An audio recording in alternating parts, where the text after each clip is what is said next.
తాకట్లో ఉన్న మీ బంగారాన్ని విడిపించి ఆ రోజు ఆన్లైన్ రేటుకి కొంటాం. Sharma gold company.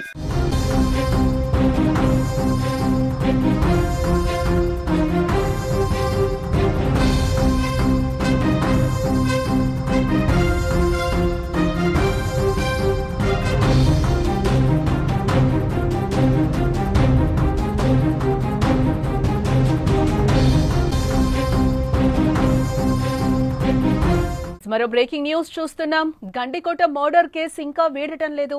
యువతి శరీరంపై బలమైన గాయాలున్నాయి. లివర్ కు తీవ్ర గాయం కావడంతోనే వైష్ణవి మృతి చెందినట్లుగా తెలుస్తోంది. తాజాగా యువతి బంధువు కొండయ్యపై పోలీసులు అనుమానం వ్యక్తం చేస్తున్నారు. తెరపైకి మళ్లీ కొండయ్య అనే పేరొచ్చింది. కొండయ్య వైష్ణవి పెద్దమ్మ కొడుకుగా కూడా తెలుస్తోంది. వైష్ణవిని కాలేజ్ దగ్గర రోజు కొండయ్యే డ్రాప్ చేసేవాడని కూడా సమాచారం అయితే అందుతోంది. ఆదివారం పని నిమిత్తం చెన్నై వెళ్లినట్లుగా తెలుస్తోంది కొండయ్య. ఈ హత్యలో కొండయ్య ప్రమేయంపై పోలీసులు కూడా అనుమానం వ్యక్తం చేస్తున్నారు. ఆ కోణంలో ఇప్పుడు పోలీసులు దర్యాప్తు ప్రారంభించినట్లుగా కూడా మనకి సమాచారం అయితే అందుతోంది. మళ్లీ మొదటి నుంచి పోలీసులు విచారిస్తున్నట్లుగా కూడా తెలుస్తోంది. అనుమానితులను మళ్లీ మొదటి నుంచి కూడా విచారణ చేస్తున్నట్లుగా పోలీసులు చెప్తున్నారు. ప్రియుడు చంపలేదు, బలవన్మరణం కూడా కాదు. మరి మైనర్ బాలిక ఎలా చనిపోయింది? పరువు హత్య ఏమైనా జరుగుంటుందా? అసలేం జరిగింది? ఆంధ్రప్రదేశ్ కడప జిల్లాలో ఇంటర్ విద్యార్థి హత్య మిస్టరీగానే మారింది. బాలికను ప్రియుడు లోకేష్ హత్య చేశాడని మృతురాలి కుటుంబ సభ్యులు పక్కనుంచి ఆరోపిస్తూ ఉండగా అసలు మైనర్ బాలిక హత్య కేసులో ప్రియుడు లోకేష్ ప్రమేయం లేదని పోలీసులు ఇక్కడ క్లీన్ చిట్ ఇవ్వడం సంచలనంగా మారింది. అంతేకాకుండా ఆమెపై లైంగిక దాడి కూడా జరగలేదని పోలీసులు వెల్లడిస్తున్నారు. గండికోటను పరిశీలించిన ఎస్పీ, డీఐజీ కీలక ఆధారాలను సేకరించారు. అన్ని కోణాల్లో కూడా దర్యాప్తు ముమ్మరం చేస్తున్నట్లుగా కూడా వాళ్ళు చెప్తున్నారు. సోమవారం ఉదయం 8 గంటల నుంచి 8:30 బాలికని గండికోటకు తీసుకెళ్లిన ప్రియుడు లోకేష్ 10:40 ఒక్కడే వెనక్కి వెళ్లిపోయిన ఫుటేజ్ కూడా మనకు కనిపిస్తోంది. బాలిక కాలేజ్ కి వెళ్లలేదనే విషయం ఇంట్లో తెలిసిందని భయపడి తనను అక్కడే వదిలేసి లోకేష్ వెళ్లిపోయినట్లుగా పోలీసులు వెల్లడించారు. ఆ తర్వాత గండికోటకు బాలిక అన్న సురేంద్ర ఒక్కడే వెళ్లినట్లుగా కూడా గుర్తించారు పోలీసులు. ఆ తర్వాత ఏం జరిగింది అనేది ఇక్కడ మిస్టరీగా మారిన పరిస్థితి అయితే కనిపిస్తోంది. ఇక ఇదే అంశానికి సంబంధించిన మరింత సమాచారం మా ప్రతినిధి సుదర్శన్ అందించే ప్రయత్నం చేస్తారు. S Sudarshan, Gandikota murder case అయితే ఇంకా మనకి మిస్టరీగా మారిందని చెప్పుకోవచ్చు. తెరపైకి కూడా ఇంకొక పెద్దమ్మ కొడుకు కొండయ్య పేరైతే తెరపైకి వస్తుంది కొత్తగా. ఏంటి అసలు? అవును, ఇతని పేరు చిన్న కొండయ్య. పెదనాన్న కొడుకు వైష్ణవికి ఇతను కూడా ఆ ఊర్లోనే అనుమాన గుర్తిలో ఉంటాడు. ఇతనికి సమాచారం అందింది. ఇతను కూడా ఇప్పుడు ఇతను ఎందుకు ఇంతగా పోలీసులు అనుమానిస్తున్నారు దానికి ఒకే కారణం. మొట్టమొదటిగా వైష్ణవి డెడ్ బాడీని గుర్తించింది ఇతనే. ఓకే, రాత్రంతా ఎతికారు. ఆ రోజు మధ్యాహ్నంకు తెలిసింది, కాలేజీ నుంచి పొద్దున్న రాలేదని తెలిసింది. సాయంత్రం వరకు వెతికారు, కనిపించలేదు. అంటే మంగళవారం ఉదయాన్నే మళ్ళీ పోలీసులతో కలిసి సురేంద్ర ఒక బ్రదరు, కొంతమంది కానిస్టేబుల్ ఒకవైపు వెళ్లారు. అలాగే చిన్న కొండయ్య ఇతను మరో బ్రదరు వైష్ణవికి, ఇతను మరికొంతమంది కానిస్టేబుల్ మరోవైపు వెళ్లి వెతికే ప్రయత్నంలో ముందు వెళుతున్నటువంటి కానిస్టేబుల్ గుర్తించని బాడీని కానిస్టేబుల్ వెనక వైపున వస్తున్నటువంటి చిన్న కొండయ్య గుర్తించాడు. అంటే అదే దారిలో వెళ్తూ అటువైపు ఇటువైపు చూస్తే, క్యాజువల్ గా చూస్తే కనిపించని, కొద్దిగా తీక్షణంగా చూసినా కూడా కనిపించని కానిస్టేబుల్ కనిపించని బాడీ చిన్న కొండయ్య ఎలా ఐడెంటిఫై చేయగలిగాడు అంటే అది ఒక రేంజ్ హైట్ కు దాని ముందే ఒక బండరాయి ఉంటుంది. ఆ బండరాయి పైకి ఎక్కి నిక్కి చూస్తే తప్ప ఆ బాడీ కనిపించదు. ఆ బాడీ ఉన్న ప్లేస్ అలాంటిది. అయితే క్యాజువల్ గా కానిస్టేబుల్ తో పాటు నడుచుకుంటూ వస్తున్నటువంటి చిన్న కొండయ్య అక్కడే ఉందని ఎలా గుర్తించాడు అన్నది ఇప్పుడు పోలీసులు కలుగుతున్నటువంటి అనుమానము. అక్కడ బాడీ ఉందని ముందే తెలుసా అతనికి అనే కోణంలో ఇప్పుడు పోలీసులు అనుమానిస్తున్నారు, విచారణ చేస్తూ ఉన్నారు. ఉదయం నుంచి కూడా క్లూస్ టీం మొత్తం కూడా సుమారుగా 15 మంది క్లూస్ టీం సిబ్బంది వచ్చారు. ఆ రంగనాయక స్వామి ఆలయం మొత్తం కూడా వాళ్ళు జల్లెడ పడుతూ ఉన్నారు. ఎక్కడైనా బ్లడ్ డ్రాప్స్ ఉన్నాయా, లేకంటే అమ్మాయికి సంబంధించిన గాజులు కానీ, ఇయర్ పిన్స్ కానీ ఏమన్నా ఉన్నాయా, అసలు ఏ చిన్న ఎవిడెన్స్ అయినా దొరుకుతుందా అన్న కోణంలో పోలీసులు అయితే ఒకవైపు జల్లెడ పడుతున్నారు. ఉదయం నుంచి కూడా సుమన్ టీవీ గండికోటలోనే ఉంది. వీళ్ళందరూ చేస్తున్న ఒకవైపు క్లూస్ టీము, మరోవైపు పోలీసులు అన్ని కోణాల్లో కూడా విచారణ సాగిస్తూనే ఉన్నారు. అయినప్పటికీ ఏమాత్రం క్లారిటీ రావట్లేదు. ఫస్ట్ ఆఫ్ ఆల్ అమ్మాయిని ఎక్కడ చంపారు, ఏ రూట్ లో తీసుకెళ్లి అక్కడ పడేసినారు అనేది ఇప్పుడు పోలీసులకు అంతు చిక్కడం లేదు. వాళ్ళు కొన్ని ఎగ్జామ్షన్స్ చేసుకుంటున్నప్పటికీ, కొన్ని ఊహించుకుంటున్నప్పటికీ ఎక్కడో ఒక చోట ఇది మళ్ళీ ఎగ్జిస్ట్ కాదు అనేది వాళ్ళకు తేలుతూ ఉంది. అందువల్ల అంటే మనం ఫస్ట్ రోజు చేసినటువంటి గ్రౌండ్ రిపోర్ట్ లో ఒకటే చెప్పాము, ఆ ధాన్యాగారానికి జుమ్మా మసీదుకు మధ్యలో ఒక దారి ఉంది, అక్కడ కేవలం నడక మార్గమే, ఆ నడక మార్గంలోనే వెళ్ళారు, అక్కడే ఆ అమ్మాయిని చంపేయడం జరిగింది, అక్కడే పడేశారు అని మనం ఎక్స్పెక్ట్ చేశాము. అయితే పై నుంచి రంగనాయక స్వామి వెనక వైపు కాబట్టి అక్కడంతా కూడా హైట్ గా పెద్ద పెద్ద బండరాళ్ళు ఉంటాయి. రంగనాయక స్వామి ఆలయంలోనే ఆ అమ్మాయిని మొదటిగా గుర్తించారు, ఎవరైతే చంపారో వాళ్ళు మొదటిగా గుర్తించారో అక్కడే ఆ అమ్మాయిని తీవ్రంగా కొట్టారు, దాడి చేశారు, కర్రలతో కొట్టారు, భుజాల పైన అమ్మాయి అరికాళ్ళన్నీ కూడా రక్తము మొత్తం బ్లడ్ క్లాట్ అయి ఉంది. అలాగే పక్క నుంచి అంటే పక్కటి ఎముకల నుంచి బలంగా తన్నడంతో కాలితో ఆ అమ్మాయి లివరు డ్యామేజ్ అయింది, అందువల్లే మరణానికి దారి తీసింది, ఆ గాయమే ఆ అమ్మాయి ప్రాణాన్ని తీసింది అని కూడా పోస్ట్ మార్టం నివేదిక చెప్తూ ఉంది. అంటే ఒకరు కాదు, ఇద్దరు కాదు, దాదాపు ముగ్గురు 3 విధాలుగా ఆ అమ్మాయిని అన్ని విధాలుగా కొట్టారు విచక్షణారహితంగా. ఆ దెబ్బలు తట్టుకోలేక అమ్మాయి చనిపోయింది. చనిపోయిన తర్వాత పై నుంచి రంగనాయక స్వామి ఆలయము పక్కన నుంచి, గోడ పక్కన నుంచి తీసుకెళ్లారు ముగ్గురు. తీసుకెళ్లి వెనక వైపున అంటే ఒక బండరాయి పైన పడుకోవడం కూడా కాదు, ఒక వైపుగా బండరాయికి ఆనిచ్చి అట్లా బాడీని కూర్చోబెట్టారు. అది క్యాజువల్ గా అటువైపు నుంచి వెళ్ళినా ఇటువైపు నుంచి వెళ్ళినా ఆ ప్లేస్ కనిపించదు. ఎగ్జాక్ట్లీ అక్కడ ఏమన్నా ఉంటుందా అని పట్టుబట్టి అక్కడికి దగ్గరికి వెళ్ళి ఎతికితే తప్ప, అంటే ఆ ప్లేస్ అలా ఉంది, దగ్గరికి వెళితే తప్ప ఆ ప్లేస్ లో ఏముంది అనేది కనిపించని పరిస్థితి. అలాంటి ప్లేస్ లో వీళ్ళు దాచిపెట్టారు. సరే, జరిగింది. ఒకవేళ చంపేశారు అది ఎవరైనా కానీ, అక్కడే బాడీని వదిలి వెళ్లాల్సింది కదా, ఎందుకు అంత దాచిపెట్టాల్సిన అవసరం వచ్చిందనే కోణంలో కూడా పోలీసులు ఇది చేస్తున్నారు. ఎందుకంటే గండికోట ఎంట్రన్స్ లో సీసీ ఫుటేజ్ ఉంది, మళ్ళీ అక్కడ టోల్ గేట్ దగ్గర సీసీ ఫుటేజ్ ఉంది, చుట్టూ పెన్నా నది ఉంది, పెద్ద లోయ అది. అంటే ఎక్కడ పడితే అక్కడ గండికోట నుంచి దాటుకొని వెళ్ళడానికి 2-3 మార్గాలు అయితే లేవు. ఎటు వెళ్ళినా కూడా వెహికల్లో వెళ్ళాలంటే మాత్రం ఖచ్చితంగా సీసీ ఫుటేజ్ మీదుగానే వెళ్ళాలి, అక్కడ రికార్డ్ అవుతాము అనేది వాళ్ళకు తెలుసు ఖచ్చితంగా. కాబట్టి వెళ్ళడానికి, ఇక్కడ నుంచి తప్పించుకొని పారిపోవడానికి కొంత సమయం కావాలి. బాడీ అప్పుడే కంటపడితే మాత్రం వెంటనే పోలీసులు ఇన్వెస్టిగేషన్ చేస్తే దొరికిపోతాము అన్న కోణంలో కూడా వాళ్ళు ఆలోచించి ఉండవచ్చు. అందుకే ఎవరికి కనిపించకుండా రహస్యంగా దాచారు. ఫైండ్ అవుట్ అవ్వడానికి మరుసటి రోజు ఉదయం పట్టింది కాబట్టి ఆ లోపు నిందితులు పారిపోవడానికి అవకాశం దొరికింది. ఇప్పుడు వాళ్ళ సెల్ ఫోన్ నెంబర్స్ ను కొన్ని ఇక్కడ అప్పుడు ఈ నెట్వర్క్ సిగ్నల్ లో ఏమేమి ఉన్నాయో ఆ నెంబర్స్ ను గుర్తించి అవన్నీ కూడా ట్రేస్ అవుట్ చేస్తూ ఉన్నారు. వాటిల్లో 2-3 నెంబర్లు అనుమానంగా ఉన్నాయి. అయితే వాళ్ళు ఇక్కడ వాళ్ళ సిగ్నల్స్ చూపిస్తా ఉన్నట్టుగా లేవు. వాళ్ళని ఐడెంటిఫై చేయడం కోసమే నిందితులను పట్టుకోవడం, ప్రెస్ ముందు హాజరుపరచడానికే పట్టుకోవడానికి వీలు కాలేదు కాబట్టి, ఇంకా నిందితులు పోలీసులు అదుపులో లేరు కాబట్టి ప్రెస్ మీట్ పెట్టడానికి ఆలస్యం చేస్తున్నారు అన్న అంటే ఇక్కడ ఇంకొకటి కూడా సుదర్శన్, అందరినీ కూడా ఫస్ట్ నుంచి కూడా పోలీసులు విచారణ చేస్తున్నాం అనేది కూడా మనకున్న అప్డేట్ ఇప్పటి వరకు.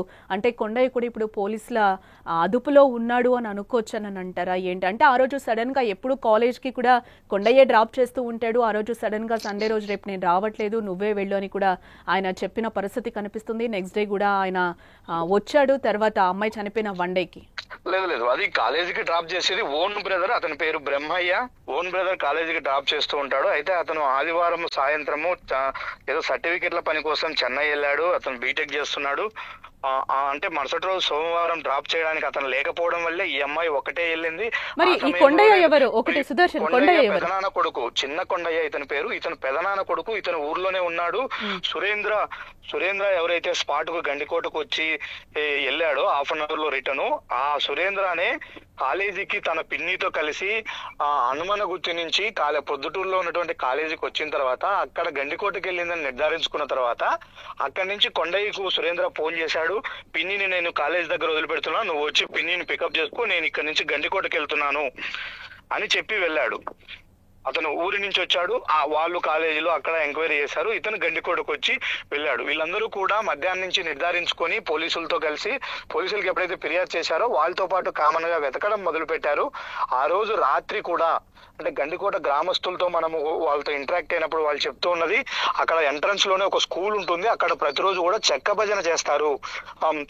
ఆదివారము రాత్రి 10 గంటల సమయంలో 9:30 సమయంలో భజన ముగిసి అందరూ ఇంటికి వెళ్తున్న సమయంలో ఒక కారు వచ్చింది. ఆ కారులో 5-6 మంది వ్యక్తులు దిగారు. వాళ్ళందరూ కూడా మా అమ్మాయి కనిపించట్లేదు, మేము ఆ అమ్మాయి బంధువులము ఎతకడానికి వచ్చాము అని మాతో చెప్పారు అని అక్కడ ఉన్నటువంటి గండికోట గ్రామస్తులు చెప్తూ ఉన్నారు. అంటే ఆ రోజు మధ్యాహ్నం నుంచి కూడా సాయంత్రం వరకు ఎతికారు.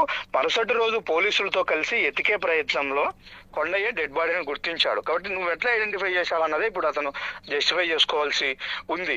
అయితే క్రూజ్ టీమ్ కు సంబంధించి కానీ ఎవిడెన్సెస్ కు సంబంధించి ఏమీ కూడా ఇక్కడ స్పాట్ లో దొరకట్లేదు. అంటే వాటిని తారుమారు చేశారా, లేకపోతే అమ్మాయి బ్లడ్ డ్రాప్స్ ఎక్కడ పడకుండానే చేశారా ఏందా అన్నది మిస్టరీగానే మారింది. ఇప్పటి వరకైతే ఆ అమ్మాయి తరపున బంధువులను ఎవరిని కూడా అదుపులోకి తీసుకోలేదు. వాళ్ళు ఉన్నారు వాళ్ళ ఇంటి దగ్గరే. ఎందుకంటే అక్కడ కొంత ఉద్రిక్త వాతావరణం ఉంది, వాళ్ళు ఎమోషన్ గా ఉన్నారు. మేము బాధితులం సార్, మేము మమ్మల్ని నిందితులు ఏ విధంగా చేస్తారు, మీ దగ్గర ఏం ఎవిడెన్స్ ఉంది, మేము కావాలంటే దీని పై స్థాయిలో మేము వెళ్తాము, సీఎం స్థాయి వరకు కూడా వెళ్తాము అని వాళ్ళు స్టేట్మెంట్లు ఇస్తున్న నేపథ్యంలో పోలీసులు కూడా ఒక పక్కా ఎవిడెన్స్ లేని వాళ్ళను తీసుకొచ్చే ప్రయత్నం అయితే చేయట్లేదు. పక్కా ఎవిడెన్స్, కీలకమైనటువంటి ఆధారాలు దొరకాలి. నిన్న డిఐజీ గారు చెప్పినటువంటి కీలక ఆధారం దొరికింది అన్నారు. అయితే దాన్ని క్రాస్ చెక్ చేసుకునే ప్రయత్నంలో ఆ ఎవిడెన్స్ తేలిపోయింది, అది సరైన ఎవిడెన్స్ కాదని వాళ్ళు పోలీసులకు తేలిపోవడంతో మళ్ళీ పోస్ట్ పోన్ చేశారు. మళ్ళీ మీరు అన్నట్టు మళ్ళీ మొదటి నుంచి కూడా ఎంక్వైరీ చేస్తున్నారు. ఈ రోజు స్పాట్ లో మార్నింగే ఈ రోజు క్లూస్ టీమ్ తో అలాగే ఫోరెన్సిక్ నిపుణులతో మళ్ళీ సీన్ రీకన్స్ట్రక్ట్ చేసే ప్రయత్నం చేశారు. అంటే అజంప్షన్, ఇక్కడ అమ్మాయిని ఈ యాంగిల్ లో తోసేసి ఉంటాడు, ఈ యాంగిల్ కింద పడి ఉంటది, అందుకే తల వెనుక భాగన గాయమైంది, ముక్కులోంచి బ్లడ్ వచ్చింది, అమ్మాయిని బలంగా కడుపులో కొట్టి ఉంటారు. ఇవన్నీ కూడా వాళ్ళు చర్చించుకుంటూ డిస్కస్ చేసి ఈ విధంగా వెళ్ళింటారు. చనిపోయిన తర్వాత బాడీని తీసుకుని వెళ్ళింటారు. ఇట్లా అమ్మాయిని ఇంత దూరము తీసుకెళ్లాలి, బాడీని పడేయాలి అంటే ఖచ్చితంగా ఒక 2-3 కలిస్తే తప్ప తీసుకెళ్లలేని సిచ్యుయేషన్ ఉంటది. ఇవన్నీ కూడా వాళ్ళు రకరకాల కోణాల్లో వాళ్ళు అక్కడ సీన్ లో రీకన్స్ట్రక్ట్ చేసుకుంటూ ఉన్నారు మార్నింగ్ నుంచి. మరోవైపు ఐడి పార్టీ అంటే ఎస్ఐలు సుమారుగా ఒక 10 మంది దాకా, అంటే డివిజన్ జమ్మలమడుగు సబ్ డివిజన్ పరిధిలో ఉన్నటువంటి పోలీస్ ఎస్ఐలందరినీ కూడా పిలిపించారు. వాళ్ళందరూ మఫ్టీలో జమ్మలమడుగులో అనువనున గాలిస్తూ ఉన్నారు. అక్కడక్కడ ఏమైనా దీనికి సంబంధించి ఎమోషన్స్ రైజ్ అవుతాయా, ఒకవేళ వాళ్ళను అదుపులోకి తీసుకొని విచారించే ప్రయత్నమే జరిగితే ఏమైనా ఉద్రిక్త పరిస్థితులు ఏర్పడతాయన్న కోణంలో కూడా ఒకవైపు పోలీసులు ఎక్కడికక్కడ చర్యలు తీసుకుంటున్నారు, జాగ్రత్తలు తీసుకుంటున్నారు. ఎందుకంటే ఇప్పుడు చాలా ప్రిస్టేజియస్ ఇష్యూ అయింది, చాలా క్రూషియల్ టైం ఇది పోలీసులకు. మినిట్ టు మినిట్ కూడా కౌంట్ అవుతుంది. ఎందుకంటే నిన్న డిఐజీ స్థాయి వ్యక్తి వచ్చి ఎగ్జాక్ట్లీ టైం చెప్పి మేము కేసులు ఛేదిస్తాము, మాకు క్లూ దొరికిందని చెప్పిన తర్వాత ఆ టయానికి వాళ్ళు పెట్టలేకపోయారు. కాబట్టి అప్పటి నుంచి మినిట్ టు మినిట్ పోలీసుల మీద ఒత్తిడి పెరుగుతూ ఉంది. ఎందుకు ఇంకా పెట్టట్లేదు, ఇంకా ఏం ఎవిడెన్స్ ఎక్కడ దొరకట్లేదు, పోలీసుల వైఫల్యమా ఇది, ఎందుకు ఛేదించలేకపోతున్నారు ఈ కేసును అనే కోణంలో కూడా వాళ్ళపైన కూడా ఒత్తిడి వస్తున్న నేపథ్యంలో అంటే సుదర్శన్ ఇక్కడ మొత్తంగా మనం చూస్తే అంటే సీన్ రీకన్స్ట్రక్షన్ చేస్తున్న సమయంలోనే కొండయ్య పేరు మళ్లీ తెరపైకి వచ్చిన నేపథ్యంలో ఇప్పుడు కొండయ్యను అనుమానితులుగా చేర్చి ఎంతో కొంత పురోగతి సాధించారా పోలీసులు ఏంటి అసలు? అదే ఇప్పుడు మనము ఇక్కడ కానిస్టేబుల్స్, పోలీస్ సిబ్బంది అందరూ కూడా గండికోటలో తిరుగుతున్న ప్రయత్నంలో మనం పొద్దు నుంచి ఇక్కడే ఉన్నాము. వాళ్ళ కాన్వర్జేషన్స్ అన్ని కూడా మనం తెలుసుకుంటూ ఉన్నాము. వాళ్ళు అనేది ఒకటే, టంకలో పిల్లిని పెట్టుకుని ఊరంతా ఎదుగుతున్నాం మనము. అది అన్ని కోణాల్లో ఏ వైపు చూసినా కూడా వాళ్ళ వైపే అన్ని వేళ్లు చూపిస్తూ ఉన్నాయి. కాబట్టి వాళ్ళ కుటుంబ సభ్యుల్ని ఎందుకు మనం అదుపులోకి తీసుకుని విచారించకూడదు, విచారిస్తే కొంతవరకు క్లారిటీ వచ్చే అవకాశం ఉంటది కదా అనే కోణంలోనే పోలీసులందరూ కూడా ఒక రకమైనటువంటి నిస్తేజంలో ఉన్నారు. కాకపోతే పై ఉన్నతాధికారులు మాత్రం 1-2 సార్లు ఆలోచిస్తూ ఉన్నారు. ఎందుకంటే వాళ్ళు ఎమోషన్ లో ఉన్నారు, వాళ్ళ పాప చనిపోయింది, వాళ్ళు మాకు న్యాయం చేయండి అంటూ వాళ్ళు ఒకవైపు ఆవేదన చెందుతున్న సమయంలో ఒక సరైన ఎవిడెన్స్ లేకుండా అతన్ని తీసుకొచ్చి ఏమాత్రం ఇది చేసినా కూడా అది బూమరాంగ్ అవుతుంది, ఆ న్యూస్ స్ప్రెడ్ అయితే ఇబ్బంది అవుతుంది. కాబట్టి ఇన్వెస్టిగేషన్ ఆలస్యమైనా పర్వాలేదు, ప్రాపర్ గా ఉండాలి. ఖచ్చితంగా సరైన ఎవిడెన్స్ ను సేకరించిన తర్వాతే టెక్నికల్ ఎవిడెన్స్ కోసం కూడా పోలీసులు తీవ్రంగా ట్రై చేస్తూ ఉన్నారు. ఒకవైపు ఐటీ పార్టీని అంతా కూడా తింపారు, వాళ్ళు టెక్నికల్ గా చూస్తూ ఉన్నారు, ఫోరెన్సిక్ వాళ్ళు చూస్తూ ఉన్నారు, క్లూస్ టీమ్స్ చూస్తూ ఉన్నాయి. వీళ్ళందరూ కూడా అన్ని డిపార్ట్మెంట్ పోలీసులకు సంబంధించిన అన్ని డిపార్ట్మెంట్లు ఎవరి పరిధిలో వాళ్ళు పూర్తి స్థాయిలో క్షుణ్ణంగా విచారణ చేస్తున్నారు. అటైతే మనకి ఇక్కడ అందుతున్నట్టు సమాచారం రేపటికి కూడా ఇది తెగేలాగా లేదు. ఎల్లుండి అలా ఒక ప్రెస్ మీట్ అయితే ఏర్పాటు చేసే అవకాశాలు ఉన్నాయి. ఈ కేసుకు సంబంధించి ఒక అనౌన్స్మెంట్ అంటే ఏం లేదు, ఇంకా ప్రెస్ మీట్ పెట్టేసరికి నిందితులను హాజరుపరచాల్సింది, చూపించాల్సిందే. వాళ్ళు పట్టుకురావాల్సిందే. కాబట్టి ఆ ప్రయత్నం ఇప్పుడు ఒక చేయాలి, వేగవంతం చేస్తున్నారు. అయితే అన్ని వైపుల నుంచి కూడా కాబట్టి కుటుంబ సభ్యులను ఒక సద్భావ వాతావరణంలో విచారించాలా, అంటే లేకపోతే వాళ్ళు ఇది మొత్తం చూస్తే సహకరిస్తారా ఇందాక లేదా? మనం కూడా అంటే సుదర్శన్ అంటే వైష్ణవి పేరెంట్స్ ఎవరైతే ఉన్నారో వాళ్ళ మదర్ గాని వాళ్ళ ఫాదర్ మాట్లాడినప్పుడు కూడా మా సొంత కొడుకులు ఎందుకు చెల్లిని చంపే ప్రయత్నాలు చేస్తారు అని కూడా వాళ్ళు క్లియర్ గా చెప్తున్నారు. బట్టలు కూడా లేకుండా అంత చంపే ఇది చేయరు, గొంతు పిసుక అయితే చంపేస్తారు కానీ ఇట్లాంటి దారుణాలు అయితే చేయరు కదా అని చెప్పి ఒక రకంగా ఆమె లోకేష్ కి క్లీన్ చిట్ ఎందుకు ఇచ్చారు అనేది కూడా వాళ్ళ వెర్షన్ గా కూడా కనిపిస్తుంది. మేం సొంతంగా ఇంట్లో కొట్టుకుంటాం మా పిల్లని, కానీ మేము బయట చంపుకునే అంత దుర్మార్గ పనులైతే మేము చెయ్యమని కూడా ఆమె క్లియర్ గా చెప్తున్న పరిస్థితి కనిపిస్తోంది. లోకేష్ కు క్లీన్ చిట్ ఇచ్చారన్న విషయంలో వాళ్ళ పేరెంట్స్ నుంచి మార్నింగ్ నుంచి కూడా ఈ వర్షన్ వినిపిస్తుంది. కాకపోతే అతని ఎవిడెన్స్ పక్కాగా ఉంది. అతను ఎంటర్ అయింది, ఎగ్జిట్ అయింది ఉంది, మళ్ళీ రిటర్న్ వచ్చినట్టు ఎక్కడ లేదు. కాబట్టి లేదు. అందులో ఇంకొకటి ఏంటంటే ఇప్పుడు ఇది పొలిటికలైజ్ అవుతుందేమోనన్న ఒక సెన్సిటివ్నెస్ కూడా పోలీసులకు ఉంది. కాబట్టి అది కాకుండా ఉండాలంటే, ఎందుకంటే ఒక అబ్బాయి ప్రేమ పేరుతో ఒక మైనర్ బాలికను లొంగ తీసుకెళ్లాడు, పలానా టూరిస్ట్ ప్లేస్ కు తీసుకెళ్లి అక్కడ దారుణంగా తన ఫ్రెండ్స్ తో కలిసి అత్యాచారం చేసి చంపేశాడు. ఇలాంటి వార్తలన్నీ కూడా మా మనుగడలోనే ఉంటాయి లోకేష్ కు క్లీన్ చిట్ ఇవ్వకపోతే. అవన్నీ ఉంటే మరొక విధంగా ఇది ప్రతిపక్షాల నుంచి విమర్శలు వచ్చే అవకాశం ఉంటుంది. అంటే దీంతో పాటు ఇంకొక పాయింట్ కూడా సుదర్శన్, అంటే పోలీసులు అయితే క్లీన్ గా చెప్పడం కూడా జరిగింది, అత్యాచారం అయితే అసలు జరగలేదు అని కూడా పోలీసులు క్లియర్ గా చెప్తున్నారు. బట్ పేరెంట్స్ సైడ్ వెర్షన్ వేరేగా ఉంది. మన దగ్గర కూడా దానికి సంబంధించిన కొంత ఇన్ఫర్మేషన్ కూడా ఉంది. ఎందుకంటే ఆ అమ్మాయి టాప్ ను మాత్రమే తొలగించున్నారు, లెగ్గిన్ అలాగే ఉంది. అమ్మాయి పైన అత్యాచారం చేసే అంతటి ఇది రిమూవ్ చేసినట్టు ఏమీ లేదు, పూర్తి స్థాయిలో నగ్నంగా అయితే ఏమీ లేదు. డెడ్ బాడీ పైన టాప్ కింద లెగ్గిన్ ఉంది, పైన టాప్ మాత్రమే. అది కూడా డిస్టర్బ్ చేసిందే తప్ప బలవంతంగా లాగింది ఇంకొకటి చేసింది కాదు. అంటే ఆ అమ్మాయి నిర్జీవంగా పడిపోయిన తర్వాతనే కేసును పక్కదారి పట్టించడం కోసం, కేసును అటువైపు డైవర్ట్ చేయడం కోసము చేసిన ప్రయత్నమే అన్నది పోలీసులు బలంగా నమ్ముతూ ఉన్నారు. అమ్మాయి నిర్జీవంగా పడిపోయిన ప్రయత్నంలో టాప్ ను తీసేసి కొద్దిగా పక్కకు పడేశారు అనే విధంగానే వాళ్ళు పోలీసులు ఎక్స్పెక్ట్ చేస్తూ ఉన్నారు. అది జరుగుతుంది. కాబట్టి దాని మీద కాంట్రవర్సీ లేదు. ఎందుకంటే లెగిన్ అలాగే ఉంది, కింద వస్త్రాలు కూడా ఏమాత్రం డిస్టర్బ్ చేయలేదు, అత్యాచారం జరగలేదని ఎలాగూ అక్కడ పోస్ట్ మార్టం నివేదికలో కూడా తేలిపోయింది. కాబట్టి అది జరగలేదు. వేరే ఆగంతుకులు వచ్చారా, ఇంకొకరు వచ్చారా అనే దానికి ఎలాంటి ఎవిడెన్స్ లేదు, ప్రియుడు చేశాడు అనే దానికి ఎలాంటి ఎవిడెన్స్ లేదు. కాబట్టి ఇప్పుడు ఇతను, ఎందుకంటే వీళ్ళు ఇక్కడికి వచ్చారు అన్న ఇన్ఫర్మేషన్ నిమిషాల వ్యవధిలోనే, అంటే గంటల వ్యవధిలోనే కాలేజీ వాళ్ళ ద్వారా తెలుసుకున్నారు. వీళ్ళు ఎగ్జాక్ట్లీ గండికోటకి వెళ్ళారన్న విషయం కూడా తెలిసింది వాళ్ళ పేరెంట్స్ కు. వాళ్ళ తరపు నుంచి ఒక పర్సన్ అటెండ్ అయ్యాడు ఇక్కడికి గండికోటకు. నేను వెళ్ళాను, అక్కడక్కడ 2-3 విచారించుకొని వచ్చాను అని కూడా అతను చెప్తూ ఉన్నాడు. లోకేష్ అదే టైంకి ఆ అమ్మాయిని ఇక్కడ వదిలేసి వెళ్ళాడు. ఇంకొకటి, లోకేష్ వదిలేసి వెళ్ళిన తర్వాత ఆ అమ్మాయిపై ఏదన్నా ఇక్కడి నుంచి వెళ్ళిపోవడానికి ప్రయత్నం చేసిందా అంటే అది లేదు. ఎందుకంటే వదిలేసి వెళ్లే సమయంలో ఆ అబ్బాయి ఎదురుగా వచ్చినటువంటి ఒక అతన్ని అడిగారు, అన్న బస్సు ఎన్ని గంటలకు ఉంటుంది అని. 6 గంటలకు బస్సు ఉంటుందని చెప్పారు. ఆ అమ్మాయి స్పష్టంగా చెప్పింది, నేను 6 వరకు ఇక్కడ వెయిట్ చేసి ఆ బస్సుకు నేను వెళ్ళిపోతాను, నువ్వు నా గురించి ఏం కంగారు పడొద్దు, ఇంట్లో విషయం తెలిసింది కాబట్టి నువ్వు వెళ్ళిపో, నువ్వు నాతో ఉన్నావు అన్న విషయం తెలిస్తే అది నీకు ప్రమాదమే నాకు ప్రమాదమే అంటే ఆ అమ్మాయి ఇంకోటి కూడా కాన్ఫిడెంట్ గా ఉండిండొచ్చు. ఎందుకంటే ఫ్రెండ్స్ తో కలిసి గండికోటకి వెళ్తున్నాను అనే విషయం వాళ్ళ పేరెంట్స్ కు తెలిసింది. కాబట్టి ఆ గండికోటకు ఒకవేళ మా పేరెంట్స్ నన్ను ఎత్తుక్కుంటూ వచ్చినా కూడా మా బంధువులు, నేను ఉంటాను కాబట్టి మా ఫ్రెండ్స్ తో వచ్చాను, మా ఫ్రెండ్స్ ఇప్పుడే వెళ్ళారు, నేను కూడా వెళ్ళడానికి ప్రయత్నిస్తున్నాను, బయలుదేరుతున్నానని ఏదో ఒకటి సర్ది చెప్పుకోవచ్చు అనే కాన్ఫిడెంట్ లో కూడా అమ్మాయి ఉండొచ్చు. అవును, అదే కనిపిస్తుంది ఇక్కడ. అవును, ఆ ప్రయత్నంలో కూడా ఉండొచ్చు. అందుకే నేను ఉంటాను, ఇక్కడే ఉంటాను, ఒకవేళ మా ఫ్రెండ్స్ మా బంధువులు వస్తే నేను వాళ్ళ సర్ది చెప్పుకొని వాళ్ళతో పాటు కలిసి ఇంటికి వెళ్తాను, లేదు వాళ్ళు రాలేదు ఇక్కడికి రారంటే నేను ఈవినింగ్ బస్ కు వెళ్ళిపోతాను పో అని చెప్పి ఆ అమ్మాయి ఇక్కడే ఉండింది. కాబట్టి సాయంత్రం వరకు కూడా ఆ అమ్మాయి ఇక్కడే ఉంది, వాళ్ళ చోట్ల తిరిగింది. కొంతమంది టూరిస్టుల సెల్ఫీల్లో అమ్మాయి ఫోటో రికార్డ్ అయి ఉంది, అది కూడా పోలీసులు కొంత గుర్తించారు. అంటే సెల్ ఫోన్ సిగ్నల్స్ ఆధారంగా అప్పుడు ఏ టూరిస్టులు ఇక్కడ ఉన్నారు, వాళ్ళ నెంబర్స్ కాల్ చేశారు, మీరు అక్కడ ఏమైనా ఫోటోలు తీశారా, పలానా అమ్మాయి మీకు ఏమైనా కనిపించిందా అని పోలీసులు ఆరా తీశారు.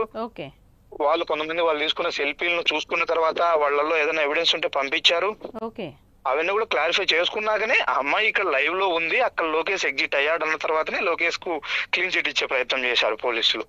ఓకే, అంటే ఈ సీన్ రీకన్స్ట్రక్షన్ లో ఎవిడెన్స్ ఏమైనా కొంచెం కప్తే కొంచెమైనా కూడా పురోగతి సాధిస్తున్నారని అనుకోవచ్చు అంటారా సుదర్శన్ పోలీసులు? ఇప్పుడు జరిగిన ప్లేస్ ఎక్కడ, ఆ అమ్మాయిని ఎక్కడ కొట్టేసి ఉంటారు, ఎక్కడికి తీసుకెళ్లి పడేశారు అనే విషయంలో కొంత క్లారిటీ ఉంది. అయితే కొట్టేసిన దగ్గర ఎలాంటి బ్లడ్ డ్రాప్స్ లేవు, వాళ్ళ ఫింగర్ ప్రింట్స్ సేకరించడానికైనా ఎక్కడ జరిగిందనేది అంటే చాలా పెద్ద ప్రహరీ కూడా ఉంది ఇక్కడ రంగనాయక స్వామి ఆలయానికి. అంతా కూడా రాతి కట్టడం, అది పురాతనమైనటువంటి రాళ్ళు అవి. వాటి మీద ఫింగర్ ప్రింట్స్ కూడా అంత నీట్ గా వచ్చే పరిస్థితి ఉండదు. నిన్న డాగ్ స్క్వాడ్ తెచ్చారు, వాళ్ళు డాగ్ స్క్వాడ్ కూడా ప్రాపర్ గా ఏమీ ఐడెంటిఫై చేయలేకపోయింది. ఎందుకంటే చాలా మంది టూరిస్టులు వస్తా ఉంటారు, టూరిస్ట్ ప్లేస్ కాబట్టి ఆ ఎవిడెన్సెస్ అన్ని కూడా డిస్టర్బ్ అవుతా ఉన్నాయి, ఖచ్చితంగా డిస్టర్బ్ అవుతాయి. అయినాయి కూడా, అందుకే వీళ్ళు ఫైండ్ అవుట్ చేయలేకపోతున్నారు, కానీ ప్రయత్నిస్తూ ఉన్నారు. వీటన్నిటికంటే కూడా ఏదైనా ఒకటి టెక్నికల్ ఎవిడెన్స్, ఎలక్ట్రికానిక్ ఎవిడెన్స్ ఏదైనా దొరకాలి. అప్పుడు మాత్రమే ఎగ్జాక్ట్లీ మనం వాళ్ళను చేయగలము, వాళ్ళ మీద ఆరోపణ చేసి పట్టుకురాగలము అనేది వీళ్ళ వర్షన్. అది సీసీ ఫుటేజ్ కావచ్చు, లేదంటే సెల్ ఫోన్ నెట్వర్క్ సిగ్నల్ కావచ్చు, ఇలాంటి ఎవిడెన్సెస్ కోసమే ట్రై చేస్తూ ఉన్నారు. అవి దొరికిన తర్వాత ఖచ్చితంగా కేసు పురోగతి ఉంటుంది. But it's taken some time, చాలా సమయం తీసుకునే అవకాశం ఉంది. అంత ఆషామాషిగా అమ్మాయి తరపున వాళ్ళని తెచ్చి విచారిస్తే మళ్ళీ అది ఇంకొక విధంగా వెళ్ళే అవకాశం ఉంటుంది. పక్కా ఎవిడెన్స్ దొరికిన తర్వాత ప్రెస్ మీట్ పెట్టే ఛాన్సెస్ ఉన్నాయి. అవును, అదే జరగబోతుంది. రైట్ సుదర్శన్, మరిన్ని అప్డేట్స్ కోసం మళ్ళీ మిమ్మల్ని కాంటాక్ట్ చేస్తాం. ఎస్ సార్, మొత్తంగా ఇదిలా ఉంటే నిన్న స్పాట్ కి ఎస్పీతో పాటు వెళ్లిన డిఐజీ ప్రవీణ్ పలు కీలక ఆధారాలైతే సేకరించి దర్యాప్తు ముమ్మరం చేశామని కూడా వాళ్ళు అంటున్నారు. అయితే బాలికపై ఎలాంటి లైంగిక దాడి జరగలేదు అని కూడా పోలీసులు ఒక పక్క నుంచి చెప్తున్న పరిస్థితి కనిపిస్తుంది. బాలిక శరీరంపై దుస్తులు లేకుండా పడి ఉండడం వల్ల అఘాయిత్యం జరిగిందని అందరూ భావించారని, అయితే అలాంటిది ఏమీ జరగలేదని కూడా పోలీసులు అయితే క్లియర్ గా చెప్తున్నారు. నిందితుల వివరాలను త్వరలోనే వెల్లడిస్తామని కూడా పోలీసులు పక్క నుంచి చెప్తున్న పరిస్థితి కనిపిస్తుంది. అయితే ఈ రోజు మొత్తం కూడా సీన్ రీకన్స్ట్రక్షన్ చేస్తున్న సిచ్యువేషన్ అయితే కనిపిస్తుంది. మళ్ళీ మొదటి నుంచి పోలీసులు వైష్ణవి కేసులో మొత్తం అందరినీ కూడా విచారిస్తున్న పరిస్థితులు అయితే కనిపిస్తున్నాయి. ఈ కేసులో మరో పేరు తెరపైకి వచ్చిన పరిస్థితి కనిపిస్తుంది. అదే వైష్ణవి బంధువు కొండయ్య పేరు ఈ రోజైతే తెరపైకి వచ్చిన పరిస్థితులు అయితే కనిపిస్తున్నాయి. వైష్ణవి హత్యకు కొండయ్యకు ఏమైనా సంబంధం ఉందా అనే కోణంలో కూడా ఈ రోజు పోలీసులు మళ్లీ విచారణ మొదటి నుంచి కూడా ప్రారంభించడం జరిగింది. అనుమానితులుగా భావిస్తున్న అందరినీ కూడా మరోసారి విచారిస్తున్నారు. అయితే ఇప్పటికే ఘటనా స్థలానికి స్పెషల్ టీమ్ తో పాటు డాగ్ స్క్వాడ్ ని కూడా రంగంలోకి దింపారని కూడా మా ప్రతినిధి చెప్తున్న పరిస్థితులు అయితే కనిపిస్తున్నాయి. మరోపక్క ఏ వ్యవహారం ఏపీ వ్యాప్తంగా కూడా సంచలనంగా మారడంతో ఈ కేసును త్వరగా ఛేదించేందుకు గండికోటలో సీసీ ఫుటేజ్ ను కూడా పోలీసులు పరిశీలిస్తున్నారు. బట్ ఇప్పట్లో అయితే ప్రెస్ మీట్ పెట్టం, ఇంకా 2 days పడుతుంది. ఎవిడెన్స్ అన్ని కూడా చాలా క్లియర్ గా ఉన్న తర్వాత మేము ప్రెస్ మీట్ పెట్టి నిందితుల్ని కూడా మీడియాకి రిలీజ్ చేస్తామని కూడా పోలీసులు పక్క నుంచి చెప్తున్న పరిస్థితులు కనిపిస్తున్నాయి.